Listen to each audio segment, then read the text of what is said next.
Boa noite, boa gente da Band News. A saúde brasileira, sabe, tem contrastes tão extremos quanto o país como um todo.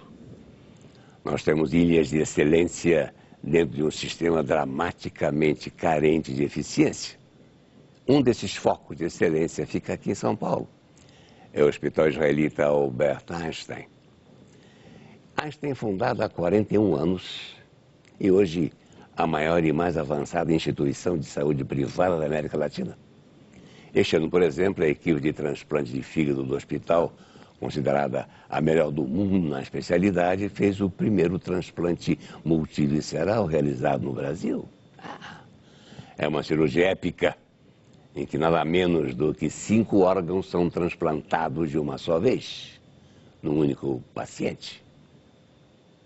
Mas justamente por causa desses contrastes, o Einstein também está fazendo sua parte no sentido de reduzir a diferença entre o público e o privado na área de saúde. Estabeleceu parcerias com hospitais e entidades públicas paulistanas para estender ao usuário do SUS o melhor da medicina brasileira. Mas quem vai nos prescrever essa receita de saúde? Saúde para dar e vender, é o Dr. Cláudio Lotenberg, que há 11 anos preside o Hospital Albert Einstein com a eficiência dos superexecutivos. Boa noite, Dr. Cláudio Lotenberg, amigo Cláudio Lotenberg. Boa noite, Salomão. É um prazer estar com você. Você está vindo de uma operação ou vai? Eu estou vindo de uma e volto para outra, se Deus quiser. Cláudio, sendo oftalmologista, aliás, você é um dos maiores do país, você tem que enxergar de perto e tem que enxergar de longe. Para dirigir um hospital como Einstein, tem que ser homem de visão.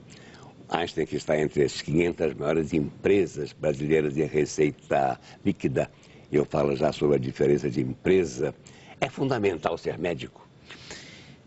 A pergunta que você faz é uma pergunta que nasce dentro da própria organização e dentro do contexto da sociedade, eu diria não brasileira, acho que internacional. Eu diria para você que faz muita diferença o presidente do Einstein ser médico, porque afora o entendimento de todas as questões corporativas, de sobrevivência, de financiamento, o conceito da qualidade em saúde faz toda a diferença. E essa percepção por parte do médico, depois de 11 anos exercendo a nossa presidência na organização, eu posso dizer a você que faz toda a diferença. Podendo ser médico, é melhor. Eu falei sobre que Einstein está entre as 500 maiores empresas brasileiras, mas um hospital pode ser considerado uma empresa como outra qualquer, ou há diferenças essenciais, Cláudio? Eu acho que há diferenças essenciais, e principalmente um hospital como o nosso. Diferenças que focam absolutamente em fatores que representam a performance assistencial acima da performance financeira. Nós sabemos que o mercado de capitais, nós sabemos que a sociedade contemporânea era muito movida a interesses econômicos. Em saúde, se o foco for demasiadamente em cima do interesse econômico, você traz um forte prejuízo à qualidade da assistência. E esse prejuízo da qualidade da assistência é percebido à beira do leito, o que prejudica a perenidade da organização. Então eu diria que dirigir uma instituição de saúde exige uma sensibilidade e vocações que são muito próprias do setor. E, portanto, eu diria que existe, sim, uma diferença entre cuidar-se de um hospital e de qualquer outro ramo da atividade econômica. Agora, Cláudio, desde a sua fundação em 1971, o Einstein teve 4 presidentes, a começar pelo saudoso Manuel Hidalgo. Você está no posto há 11 anos e tem mais 4 pela frente. Do que você já fez, ainda há muito por fazer? Eu acho que a nossa instituição ela é dinâmica. Aquilo que eu fiz nada mais é do que o resultado de um processo evolutivo. Eu recebi uma instituição muito bem criada pelos meus antecessores, todos eles com contribuições enormes. E eu acho que eu soube dar sequência àquilo que eles propuseram fazer. Talvez a grande consistência da nossa organização seria um verdadeiro inconformismo que nós, da liderança, temos no sentido daquilo que nós realizamos. Nós sempre achamos que podemos fazer mais e podemos fazer melhor. quem sabe por isso mesmo que tenhamos constituído essa organização. Temos muitas coisas. O hospital vai crescer, o hospital deve crescer não só por uma necessidade dos pacientes que nos procuram, mas também para contemplar a necessidade daqueles que conosco trabalham. As pessoas vão se capacitando, vão se reinventando na organização e precisam de oportunidades. Então os desafios estão aí, a nossa proposta é de incrementar aquilo que já nós fazemos de uma forma ainda melhor. Sabe, Cláudio, às vezes eu topo com pessoas em assembleias, em reuniões, e falam do Einstein, assim, ele tem um presidente tão novo. Já falar isso com você, que você tem uma espécie assim, tão jovem, apesar dos seus 50 anos bem vividos e bem remoçados? Eu acho que isso tem a ver, talvez não só. Eu já não sou tão jovem, tenho 51 anos, mas me considero jovem. Eu acho que a gente perde a força da juventude quando nós não temos mais vontade de continuar inovando, quando nós não queremos buscar desafios. E nesse sentido eu me sinto muito jovem, eu me sinto com muito desejo de realizar, de concretizar e de fazer, no âmbito pessoal, no âmbito familiar, no âmbito profissional e no âmbito comunitário, atuando dentro do nosso hospital. Então talvez isso reproduza num semblante um pouco mais jovem de alguém que já não é tão jovem. Você sabe que você deve pensar como eu. Nós queremos morrer jovens, o mais tarde possível. Exatamente, é verdade. Olha, me informa aqui o meu ST que o Einstein iniciou uma série de parcerias com hospitais e ambulatórios públicos. O Hospital Boi-Mirim, o Hospital Municipal Moisés Deutsch, oferece aqui o melhor serviço público de saúde de São Paulo, talvez do Brasil. Eu pergunto a você, Cláudio, é um compromisso da comunidade judaica de São Paulo com o lado mais carente da cidade?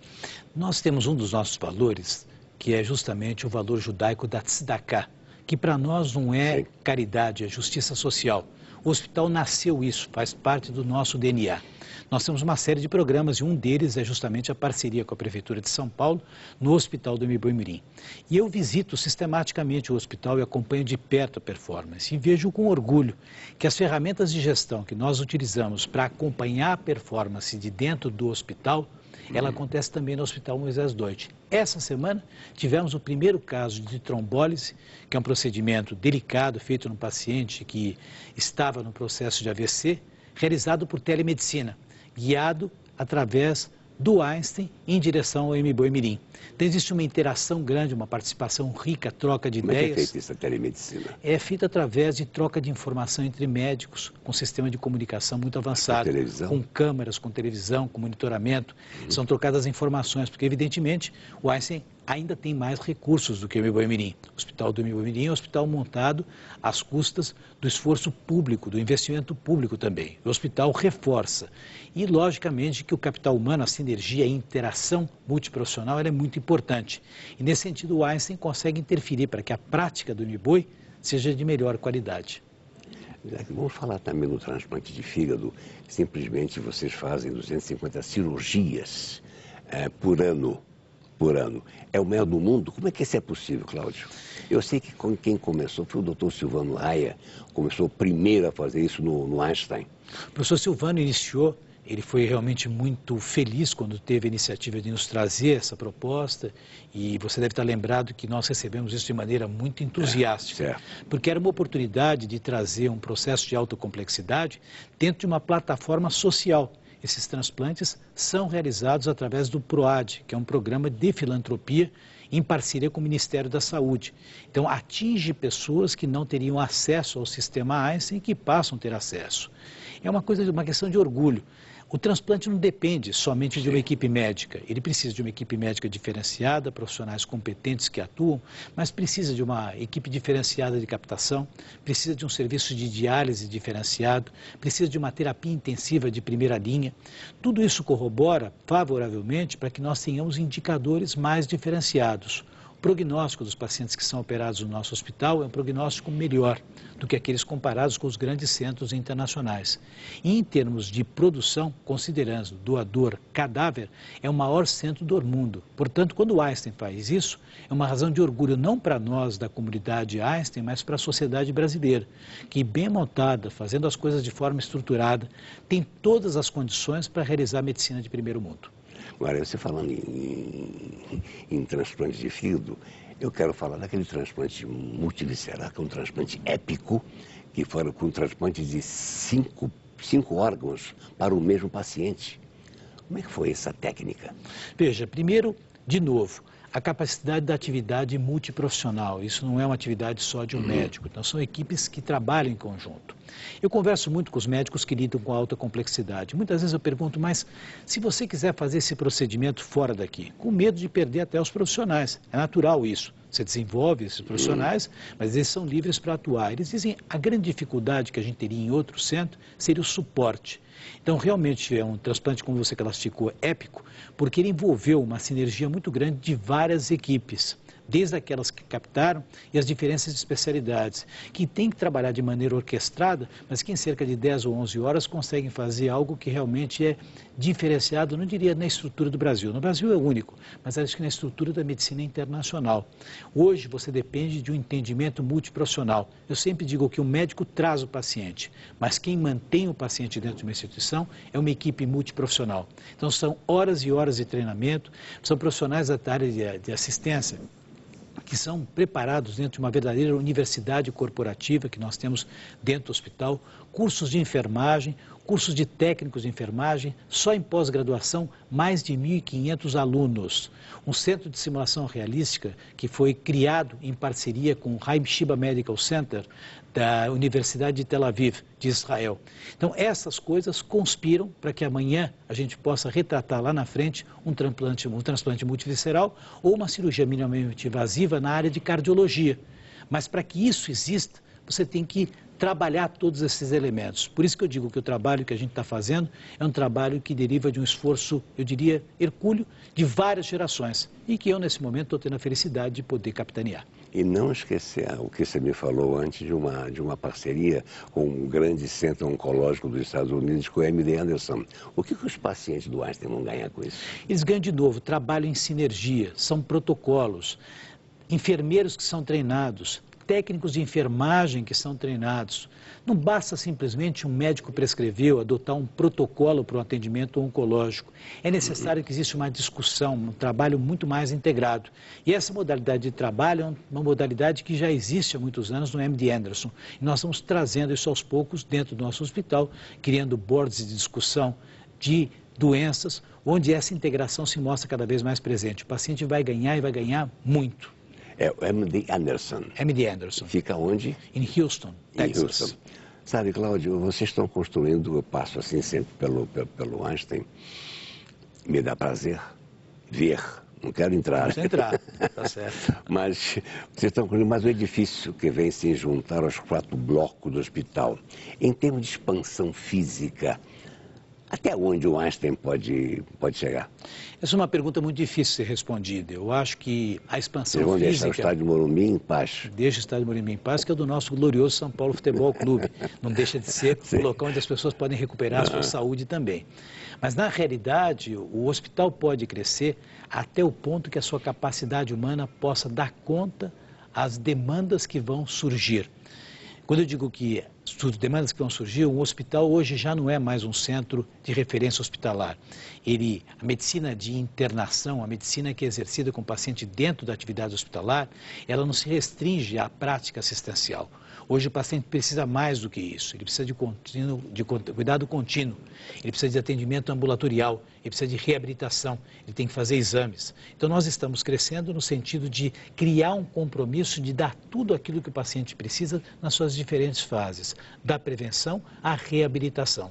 Evidentemente que isso requer expansão física, que é muito tangível para quem passa por lá e vê, mas acima de tudo uma expansão processual. Hoje o Einstein tem plataformas de home care, hoje o Einstein dá alta precoce, levando o paciente com assistência Einstein para suas casas. Então essa expansão é uma expansão que não se percebe no plano físico, mas ela envolve uma expansão do plano humano, ou seja, capacitação de pessoas que possam fazer isso. Sabe, Cláudio, me lembro, você foi secretário da Saúde da Prefeitura de São Paulo no tempo do... José Serra. Do Serra. A saúde tem remédio? Eu acho que a saúde tem remédio e a saúde tem melhorado muito no nosso país. O próprio pressuposto do SUS, de uma plataforma com equidade, com universalidade, com integralidade, incrementando-se os conceitos da qualidade, que tem sido inclusive uma preocupação do próprio Ministério, Eu acho que a saúde tem demonstrado sinais de melhora. A cidade de São Paulo é um bom exemplo disso, com as organizações sociais, com os hospitais que têm uma relação de parceria com o poder público. Não é exclusivo do Einstein. O Samaritano faz um bonito trabalho, a Gacor faz um bonito trabalho, o Hospital Sírio-Libanês faz um bonito trabalho, o Hospital Oswaldo Cruz faz um bonito trabalho. Então, São Paulo conseguiu melhorar muito isso. Nós criamos naquela época um conceito de AME, o governador Serra sempre cita isso, que é um processo de resolutividade ambulatorial, que se proliferou. Hoje você vê no país isso se replicando. Então, acho que os incrementos existem. É que a questão do envelhecimento e as tecnologias sempre vão trazer novos desafios para a saúde. E a tarefa, portanto, não é difícil para o Brasil. Eu diria que ela é difícil para todo mundo. Você está há 11 anos no Einstein, tem mais 4 pela frente. Alguma ambição política? Essa pergunta me fazem sempre. Eu não diria para você que eu não tenho uma ambição política, mas eu diria que existem momentos de prioridade na vida. E esse momento atual é com o Einstein, é com a comunidade judaica, é com a minha clínica e com a minha família. Então, num primeiro momento, de uma fase mais imediata, o meu compromisso com a vida pública, ele se retrata no trabalho com Einstein. No futuro a gente não sabe. Eu acho que o Brasil precisa de pessoas que tenham honestidade de propósitos e bons princípios. E eu me julgo uma pessoa com essas características. Se em algum momento houver essa oportunidade e essa necessidade, a gente vai voltar a reavaliar essa possibilidade. Claro, Latanão, você tem uma facúndia admirável, admirável. Uma curiosidade, Cláudio Lautenberg, é que você não é remunerado no Einstein? Você seria o melhor e mais barato executivo médico do país? É verdade. As atividades de sociedades sem fins lucrativas são atividades nas quais os seus diretores não recebem remuneração. O resultado da operação é investido na própria atividade e não está distribuição de qualquer recurso aos sócios ou associados. E eu não tenho nenhum tipo de remuneração para ser o presidente. Eu faço por uma determinação de caráter comunitário. E você conhece o meu pai, sabe que isso é uma coisa que vem da minha própria família. Portanto, eu vivo da minha oftalmologia e não da minha atividade no hospital. Como homem de visão. Como homem de visão, assim imagina. Cláudio, ficamos com aquela sua receita, morrer jovem, mas o mais tarde possível. Essa é nossa Muito receita. obrigado. Obrigado. A imprensa noticiou hoje que um dos últimos criminosos nazistas foi localizado em Budapeste, preso em Budapeste, entre os poucos que ainda estão vivos e permanecem em criminosa liberdade. Trata-se de Laszlo Tsatari, acusado de cumplicidade na morte de 15 mil judeus durante a Segunda Guerra. Tsatari era chefe de polícia em Kodice, cidade eslovaca que à época fazia parte da Hungria. Em 1944, ajudou a deportar milhares de judeus para o inferno de Auschwitz. Ele chegou sim a ser condenado à morte em 1948 por um tribunal tcheco, mas fugiu e escondeu-se no Canadá. A notícia de hoje diz que Tsatari foi detido. Ele está com 97 anos e presume-se que não fuja mais. A caçada durou mais de 60 anos. Ontem mesmo eu ouvi pessoas perguntando, mas por que levar à justiça tão tardiamente um quase centenário? A resposta é singela, simples, transparentemente doída. Crimes contra a humanidade, que o Holocausto foi o maior deles na visão da maioria dos historiadores, não merecem indulto até o fim dos tempos. Seus principais agentes, a maioria mortos ou presos, serão prisioneiros da infâmia até o seu último suspiro. É dever da humanidade, não apenas de organizações judaicas como o Centro Vicental, não deixar o Holocausto jamais ser esquecido. O historiador alemão Saul Friedlander é um deles e deu essa informação à editora Perspectiva. O primeiro volume de sua obra clássica sobre o Holocausto, com o título A Alemanha Nazista e os Judeus, acaba de sair no Brasil, graças à editora Perspectiva. Esse é o primeiro volume. O segundo, que a Perspectiva lançará em agosto, tem o título de Os Anos de Extermínio. E foi agraciado com o prêmio Pulitzer em 2008. onde faz a mais completa radiografia do Holocausto. Apesar de sua admirável isenção como historiador, Friedlander é um personagem de sua própria história. Seus pais foram mortos em Auschwitz. O objetivo é que esse criminoso de guerra, agora localizado, agora detido, deixará de ser apenas um prisioneiro de sua consciência para provavelmente passar seus últimos dias como prisioneiro dos homens. Boa noite, reflita e seja feliz.